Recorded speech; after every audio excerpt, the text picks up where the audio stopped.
Okay, AEW Revolution 2025 wrapped up, give or take, about 15 minutes ago.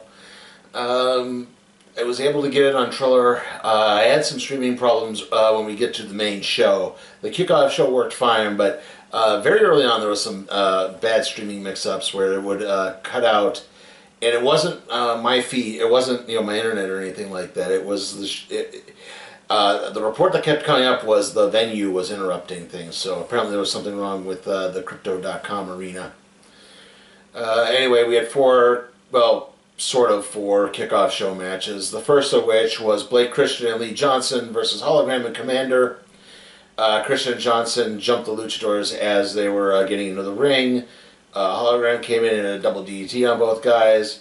They then sandwiched Johnson with kind of a dual Shining Wizards kick. Commander came back in a double clothesline. Johnson shoved Hologram off the top rope.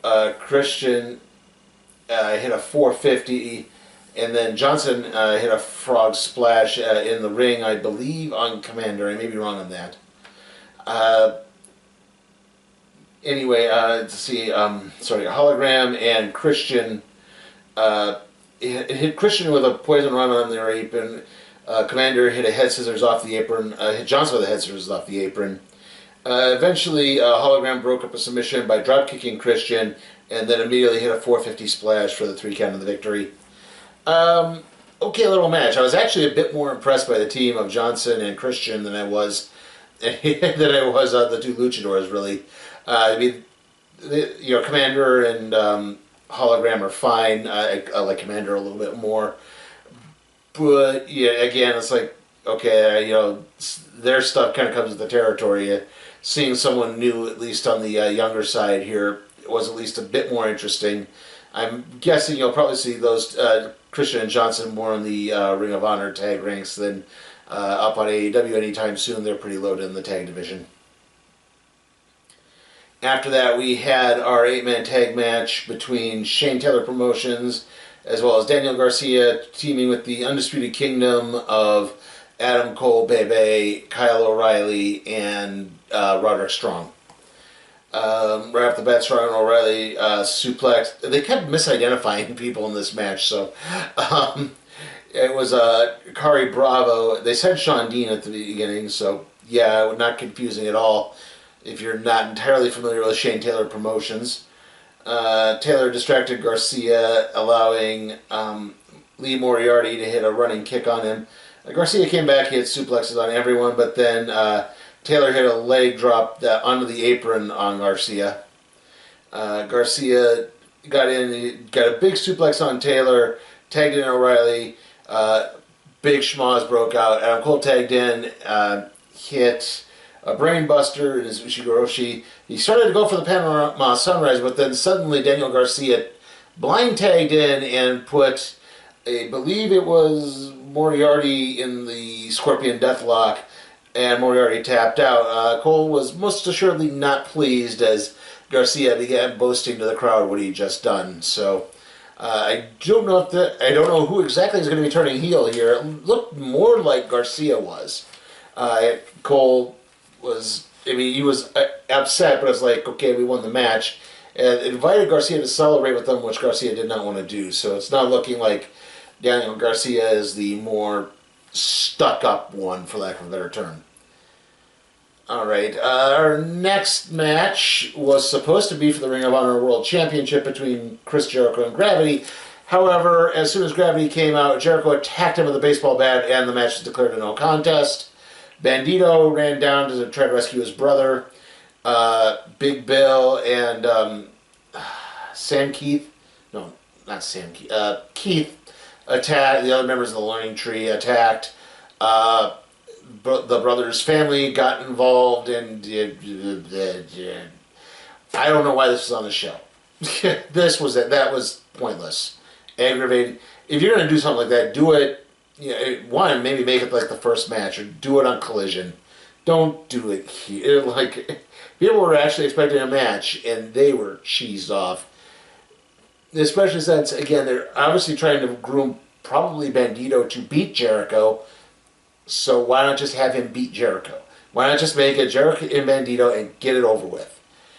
Oh, that was aggravating. And we finished things up with the trios match between Orange Cassidy, Mark Briscoe, and Big Boom AJ of the Costco Guys versus M&M Collection, Johnny TV, and Johnny TV, who is Johnny Nitro, Johnny Morrison, John Impact, Mundo, you know him. Yeah. The Faces basically spent their entire intro hugging the crowd. Eventually the match started. Orange dodged a kick from Johnny and hit his hands in the pockets drop kick. Briscoe and AJ each hit the 10 punches in the corner. Mason Madden came in. He demanded to face AJ and Mason as Mansoor jumped Orange Cassidy. Mansoor then stole the Rizzler's cookies. The Rizzler was eating cookies at ringside. By the way, I barely know who the Costco Guys are, so I'm not hip to a lot of this stuff. I know the Rizzler's a big thing, so anyway, Briscoe got the hot tag, did some redneck kung fu. Briscoe hit a nice drop kick through the ropes. Mason chokeslam Briscoe off the top ropes. Johnny hit his Starship Pain, or the Superstation, or he calls it the Superstation now. Briscoe came back, missed a drop kick, got the tag to AJ, missed a drop kick and got the tag to AJ. Taya Valkyrie distracted AJ as Johnny hit a disaster kick, but then Harley Cameron came out and attacked Taya Valkyrie. So then basically a big powerbomb came out, Big Justice came in and powerbombed, I believe it was Mansoor off the top rope, and then AJ hit the triple power boom for the 3 count and the victory. Yeah, that was about it. It was a fun match, actually. Kind of hard for me to really describe it, but they did a good job plotting this thing out. It is a little disconcerting to see Orange Cassidy, who just a few months ago was going for the AEW World Championship on the kickoff show, but other than that, it was still a pretty good little match to end it. After that, the Murder Machine came down to confront them, but then Powerhouse Hobbs hit the ring, and the Murder Machine ran off of the Don Callis family, the last guys there. So that was explaining that, and yeah, that's kind of how the kickoff show ended. Overall, like I said, the Ring of Honor match is the one thing I just don't think should have been on there. You could have kept this down to 3 matches and just done a little more match previews. They did some other stuff where they interviewed the people making the Mildred Burke movie. And again, I guess maybe that just needed to fill out more time. And now we're going to move on to the show itself. Okay, so again, we're moving on to the show proper here. And like I said, the first couple of matches, unfortunately, there was some broadcast interruptions, so sorry if they're a little spotty here. We opened up with MJF versus Hangman Adam Page. Right off the bat, Adam Page's original music started up, but then it got interrupted by MJF, who was pulling a little trolling on the fans. After that, Page did get into the ring. He attempted a sleeper on MJF while Friedman was playing to the crowd. MJF countered a Hurricane Run into a power bomb. He followed that with a running crotch shot. That's the best way I can describe it. Page came back with a follow-away slam. MJF rolled out of the ring to avoid a buckshot lariat. Page hit a moonsault to the outside of the ring. MJF got into the corner again. Just did everything he could to avoid allowing Page to hit the buckshot lariat. MJF hit a hammerlock DDT. Page countered a pile driver into a deadeye. Page did eventually hit a buckshot lariat, but again, MJF managed to get to the ropes. They fought to the outside of the ring. Page tried to do a deadeye on the outside. I don't know. I can't remember. I don't think it was a buckshot lariat. It was definitely a move to the outside that MJF countered into a tombstone on a sitting chair, basically. Not the chair that was lying on the ground, but that was set up, and the chair did not buckle at all. Page just barely beat the 10 count. MJF started crying. He began screaming, "Why do they love you and not me?" Page immediately countered with another deadeye and then hit the Angel's Wings. So vengeance for Christopher Daniels there. And then followed that up with the buckshot lariat for the 3 count and the victory. Good match. Very fun way to start things off. Again, you know, when MJF is involved, you know you're going to get a good story out of it. I do kind of like the idea that maybe his hatred of Hangman Page is out of jealousy. So yeah, and saying like, you know, I have done everything you've done except better, so why aren't I more highly regarded? I mean, in a way, that kind of makes sense. So again, kudos for that one. Good to get a good story out of that.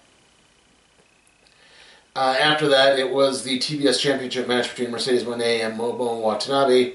If you recall, way back at Wrestle Dynasty, Watanabe won the Women's International Cup. I forget the exact cup name of it. And she could pick her opponent from either AEW, CMLL, or Stardom, or possibly New Japan. I can't remember exactly. She elected to go after Mercedes Moné. Watanabe early on got some good moves on Moné, dodged a maneuver, looked like she was going to land a huge kick, and then laughed because Moné had braced for it and pat her on the head saying kawaii. Watanabe countered an arm drag into a chicken wing. That was definitely her trying to hit her finisher move instead of the Peach Sunrise. Moné countered a move into the Statement Maker, but Watanabe, got to the ropes. Moné hit a Meteor through the ropes. Moné hit a Sunset Bomb off the apron. Watanabe countered the Three Amigos with Three Amigos of her own, but Moné then managed to tie her up in the tree. Tied Moné up in the Tree of Woe on the third one. Watanabe countered a roll up into another chicken wing attempt. Moné hit a backstabber and followed it up with another Meteor off the top rope. A lot of Meteoras in this match as Watanabe hit a Meteor on the apron. Moné locked on the Statement Maker. Again, Watanabe got to the ropes. Watanabe hit a belly-to-belly superplex, followed it up with the Peach Basket. But then Moné came in and hit the Moné Maker and locked on the Statement Maker. Momo tapped out after that. Alright match. Definitely, I mean, it wasn't terrible, but yeah, it's just one of those. I don't think that I'm still trying to figure out who is going to be the one to beat Mercedes Moné here. They were showing Blair Davenport in the crowd, which is weird because you'd think they would be setting her up to challenge Athena, the Ring of Honor Women's Champion, but no, that didn't. But I guess maybe not. They're sizing her up for, I keep wanting to say Sasha Banks, sorry, Mercedes Moné. So yeah, I don't know where this is going, and yeah, it did feel a little grindy at times. After that, we had the AEW match for the match for the number one contendership for the AEW World Title. Swerve Strickland and Ricochet. Strickland hit a tilt-a-whirl rib breaker right off the bat. Strickland hit some European uppercuts. Did a gritty after that. Ricochet prevented Nana from taking back the robe that Ricochet had stolen earlier. As this is happening, they're fighting, and Swerve inadvertently shoves Nana, and Nana seems to have his fill of it and walks away, just kind of flips Swerve off and leaves. Ricochet came back, he had a nice house call off the ring barricade. He hit a running cutter and then began yelling at Leslie Jones in the crowd. The one real drawback in this match was the commentary here. I guess Nigel McGuinness didn't know who Leslie Jones was and made some comments that were like not great and not in a entertaining heel kind of way, in a, oh, you gotta stop this, man, you gotta rethink these things. Anyway, after that, Ricochet had a poison run on an apron. Strickland countered a Rana into a power bomb. They fought on the announce table. Strickland had a vertebraker on the announce table. He hit the Swerve Stomp. Nana came back to the ring, tried to grab the robe. Ricochet came after and attacked Prince Nana. That allowed Swerve to get to the outside. I think he had another maneuver, but he got caught and he got hit with a Death Valley Driver on the outside of the ring. Ricochet followed that up with Vertigo, and they got a 2 count. He went for the Spirit Gun. Nana tripped Ricochet up, and that enabled Swerve to hit the house call, and then the his press slam finisher for the 3 count of the victory. So foreshadowing, obviously, for the main event. But yeah, Swerve Strickland is now the #1 contender. Overall, like I said, very entertaining match. Unfortunately, kind of done in by bad commentary. Kind of wish it had been better. If the commentary hadn't been so bad, I think I would have enjoyed this a little bit more. I'm not saying Nigel McGuinness was purposely insensitive, but he said some stuff that just, I guess just didn't know who Leslie Jones was. Or really much about her anyway, but yeah, there was a little bit of that just didn't seem to jive very well, at least with me.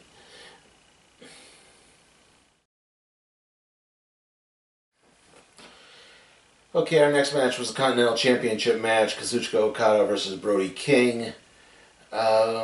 Okada basically raked the eyes of King right off the bat, but King came back and got a big slam on Okada. King knocked Okada off out of the ring with a big elbow. Okada came back and a nice crossbody, avoided a crossbody into the barricade and hit a DDT on the outside. King came back at a superplex. He hit a torpe suicida. Okada began to tried to use the belt as a weapon. Got smashed into the barricade for his attempt.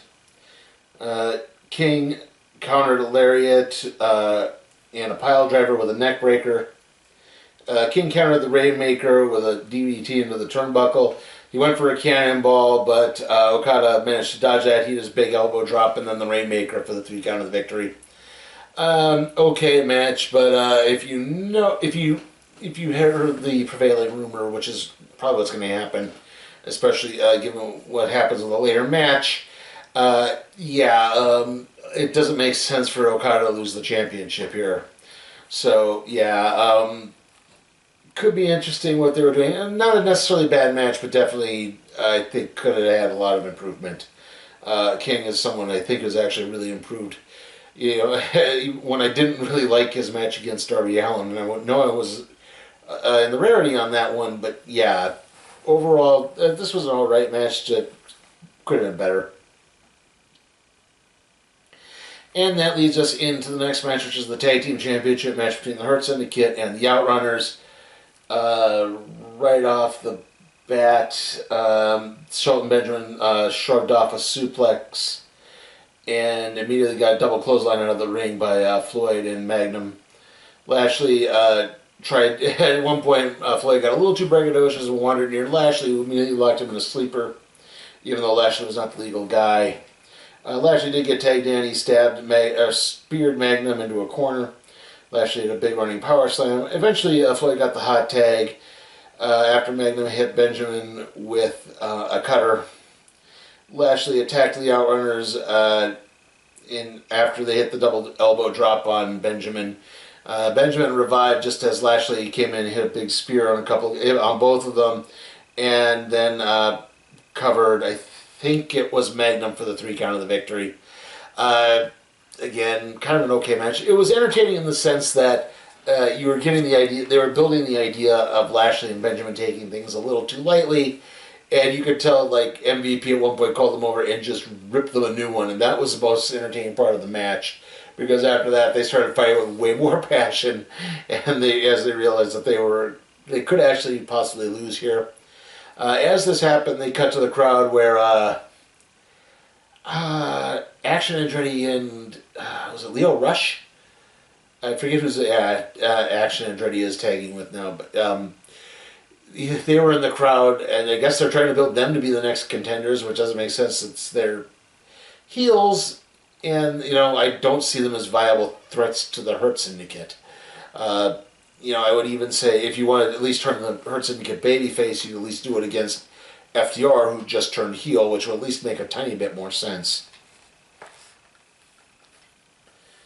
Okay, and that leads us up to the Hollywood ending match for the Women's Championship. Toni Storm versus Mariah May.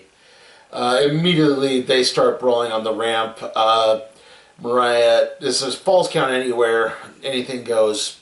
So Mariah pulled out a taser, but Luther pulled it away and kind of got shoved off the ramp that enabled Tony Storm to hit a choke bomb off of the ramp through a table. Storm hit an hangman DDT off the ring barricade. May came back at a Storm Zero on the ring step. May hit a corner hip attack through a chair. At this point, Tony Storm was bleeding. Mariah May would eventually also start bleeding as they started getting out weapons. They both pulled out buckets with broken wine bottles in them. They were full of broken glass. At one point, I believe May had poured some into the middle of the ring. Or no, Storm had poured some in the middle of the ring. And at one point, they even pulled out some double-sided tape and did a kickboxer Rambo. We dipped it in resin, so we had the glass on the. I forget what it was called in ECW, but yeah, they did that type of match. And Storm got a big shot on May. That's where May started bleeding. And they continued fighting. Storm hit a Storm Zero on a chair, got nothing out of it. At one point, May grabbed one of the broken bottles and hit Storm in the middle of the leg, on the inside of the thigh, and almost seemed to get the higher ground on that. At one point, Tony Storm pulled out the shoe that Mariah May had attacked her with also many months ago. Tried to attack May with it. May took off up the stage. Storm gave chase. May eventually got the shoe, tried to attack her. Storm got her, and they had this table set up at the top of the stage where the belt was standing, where the belt had been sitting, and Storm hit the Storm Zero through that table for the 3 count of the victory. And the match ends with Mariah May seemingly deceased and Tony Storm crying into her chest. And the end appearing on the giant entrance Jumbotron. So yeah, overall really fun match. I think this was, I'll get more into it later with another match real soon here, but we'll also harken back to the Royal Rumble and the problem I had with the Sami Zayn Kevin Owens match, and I'll kind of explain why I really like this match and maybe why I didn't quite like those matches. For reasons we'll get to, okay? Okay, our next match is the International Championship match between Konosuke Takeshita and Kenny Omega. Right off the bat, the two were laying forearms into each other. Omega hit a big plunge to the outside, began selling his lower abdomen and his diverticulitis pain. Takeshita hit a flapjack into the ring apron. Don Callis tripped up Kenny Omega when he got a little closer to the announce table. Takeshita hit a big knee to Omega's abdomen and then followed that with a big T-bone suplex. Omega hit a jumping STO on the apron. It kind of looked like an STO where you trip the person, you push up the head. So it was more like he jumped and pushed Takeshita down onto the apron. Callis tripped Omega during a torpe attempt, and that allowed Takeshita to hit a German suplex. Takeshita hit a front suplex on an inverted table twice. Omega did manage to get a V-trigger on the V-trigger powerbomb V-trigger, but Takeshita immediately came back with a Blue Thunder Bomb.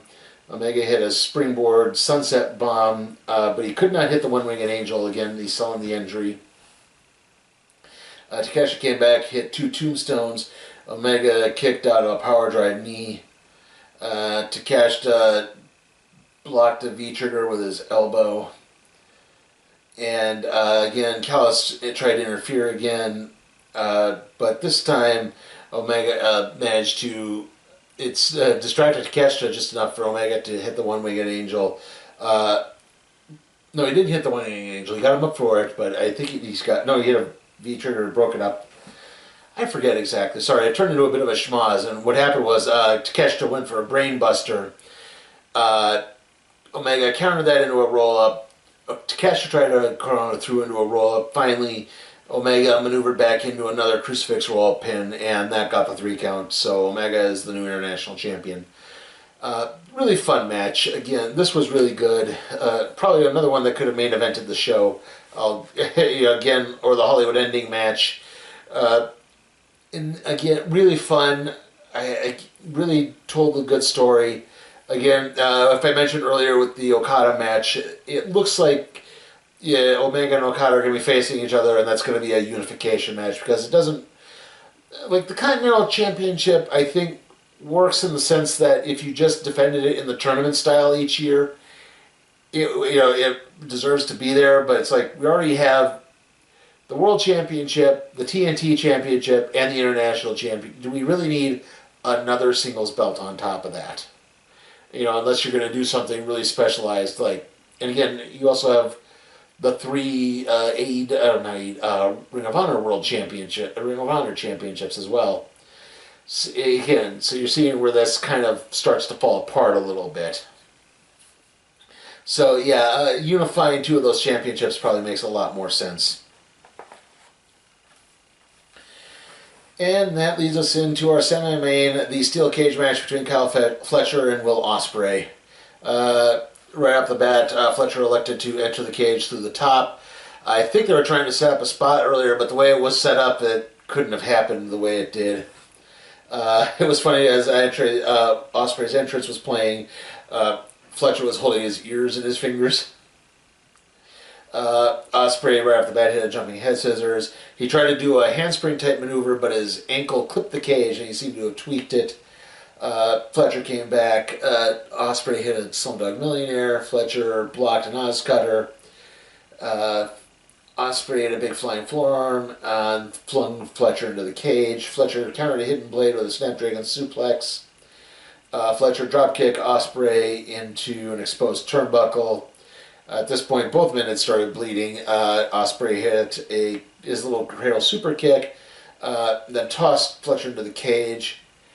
Let's see. Fletcher trapped Ospreay on the ropes and then drop kicked him into the cage wall again. Tripped Ospreay on the ropes, I'm sorry. Both men exchanged Kawada kicks. Ospreay countered a power bomb into a DDT.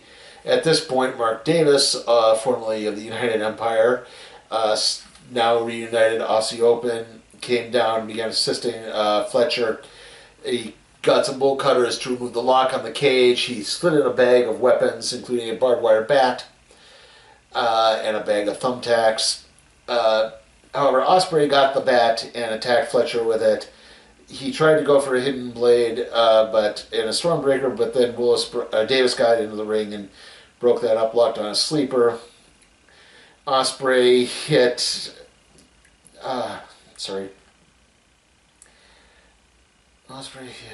Ospreay hit with I'm going to say Davis with a hidden blade and then threw him out of the cage.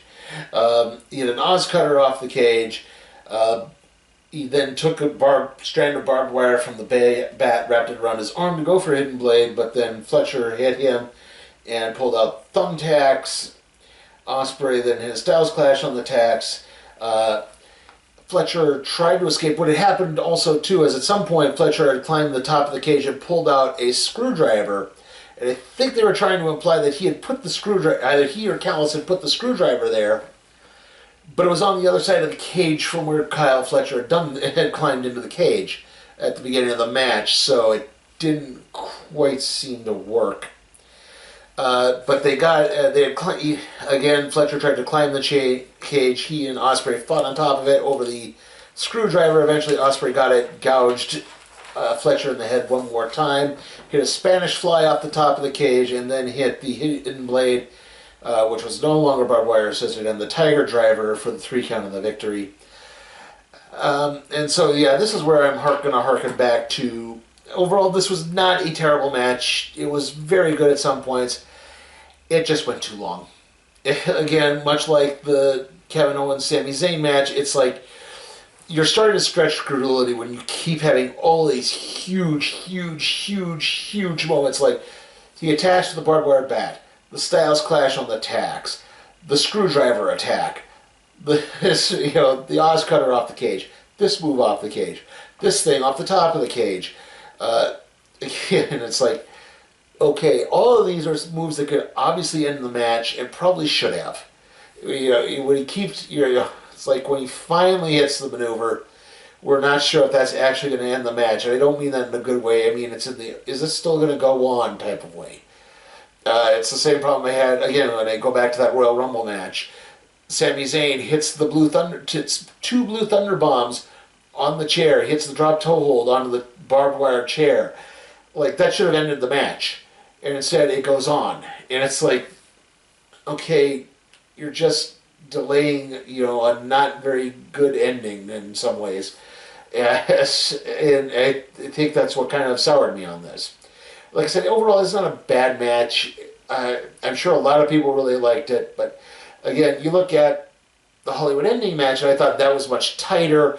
That, it had a lot of similar aspects to it, but it didn't go on and on and on and on and on, where we kept having to top and top and top and top.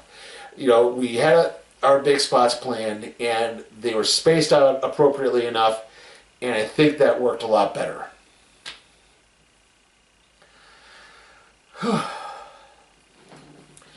Okay, so that leads us into our main event, the AEW World Championship match between Jon Moxley and Cope. Yeah, Adam Copeland is just Cope now. Both men just laid each other with forearms after the bell rang. Cope hit a nice sliding drop kick and followed that with a crossbody to the outside of the ring. However, Moxley then pulled Cope shoulder first into the ring post. He hit a neck breaker on the apron. He attempted to use his shin to put all his weight on Cope's surgically repaired neck. Cope did come back with an impaler DDT, put on a crossface. He then hit a spear through the ropes, but then Moxley came back, shoved Cope into the ring steps. He then peeled back the padding around the ring to try to do a pile driver on the exposed concrete. Cope did fight out of it, but then Moxley countered a spear attempt. They got back in the ring. He locked on the Bulldog choke. He hit him with the pile driver and put on the Bulldog choke. Cope got back to the ring, got it to the ropes. Moxley got angry, argued with the ref, shoved him, and Cope got up to try to spear Moxley, but inadvertently hit the ref. Moxley got a chair, tried to go after it. The ref fought over the chair. The chair got knocked into the ref, and the ref got knocked out. At this point, Wheeler Yuta came to the ring and attacked Copeland, because of course he did. This is the same thing that happened with Bryan Danielson. They're planting the seeds for, Yuta just doesn't feel like part of the Death Riders. He's the outlier. He's never gonna. He's the one who's gonna strike. He's the one you can reach to break the team up, and it always plays out the same way. He attacked Cope. Jay White to hit the ring, grabbed the briefcase that contains the AEW Championship belt, swung it at Moxley, who ducked, and he hit Cope instead. Moxley got the cover just as the ref got back into the ring, only got a 2 count. Cope got up, managed to spear Moxley, only got a 2 count again. Cope came back, hit 2 more spears. However, this time when the ref went for the 3 count, Christian Cage hit the ring, pulled the ref out, said, "I'm cashing in my title shot. This is a triple threat match now." He signed it. It all goes in. It's a triple threat. He immediately spears Cope to try to get a finish. Cope kicks out. Christian hits the kill switch, but then Moxley immediately runs in the ring, puts Christian in the Bulldog choke. Christian passes out, so Moxley wins. Again, I think because the cage match went so long, the crowd was just too gassed for this. This would have probably been a much better received match if it had been in the middle of the show. I think, again, maybe there was just too many long, gimmicky matches on this show. And this one wasn't a gimmicky match by any stretch of the imagination. But again, the crowd was pretty tired by the end of this. I think once they saw all the interference starting to happen, they realized, again, Mox isn't dropping the title tonight. That being said, as Moxley was leaving the ring, he got confronted by Prince Nana, and that distracted Moxley long enough for Swerve to hit the Swerve Stomp off the, where the little entrance ramp way from where Moxley was coming through the crowd. I forget what it's called. I'm tired. Anyway, so yeah. So maybe the next hope will be at Dynasty. I'm not entirely sure. Like I said, overall, the show was fun. It had a lot of good moments. Unfortunately, it had a lot of kind of blah-ish moments that didn't really help. Again, I go back to the kickoff show. The Ring of Honor World Title match didn't really need to be on there. Again, I want more emphasis on the tag titles. At least they're putting more emphasis on the tag titles, unlike, say, WWE. But again, maybe we need someone other than the Hurt Syndicate to be champions. We don't need dominant champions right now in an era where everyone is just dominant. We kept cutting to I forget what the group is called. Samoa Joe, Hook, and who's the other one? I'm tired. I'm sorry, guys. Again, just stuff like that felt really, kind of dragging the show down. Like I said, the cage match went too long for my taste. For me, match of the night was the Hollywood ending. I really enjoyed that. So again, it's not just a hardcore match thing. It's just I thought that was the better match overall. And it just kind of grinds to a halt sometimes. Still, like I said, it was not a terrible show by any stretch of the imagination. I still had fun watching it. It wasn't the greatest thing ever. I don't know if I could drop all the way down to a C, so I think I'm going to be giving AEW Revolution 2025 a B. Okay, so yeah, like I said, overall pretty good. It could have been better. Okay, so the next video is going to be the random trade review on Deathstroke versus Batman. There's going to be a couple of the video game playthrough things, special events, we're just going to call them. There'll be a few of those before WrestleMania. I'm going to try to do Dynasty as well, AEW Dynasty. That's on the 6th. But other than that, there's not really going to be much of the way of wrestling reviews. I know Daredevil Born Again has started. I have not been able to watch it. Just time kind of got away from me again. We've had a hectic few weeks here, so it's just time has not been of the essence. So I'll try to see if I can get some backup, some catch-up reviews done for movies and TV. Hopefully soon, guys. Okay, I'm trying to get us back into a regular flow as I can. See you all next time.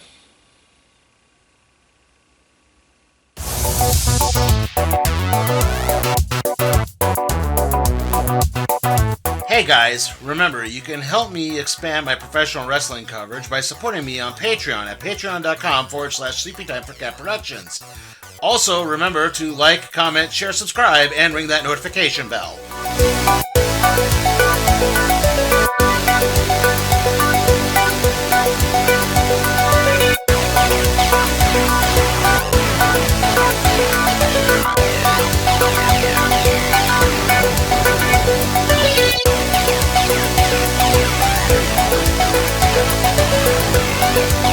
Yeah.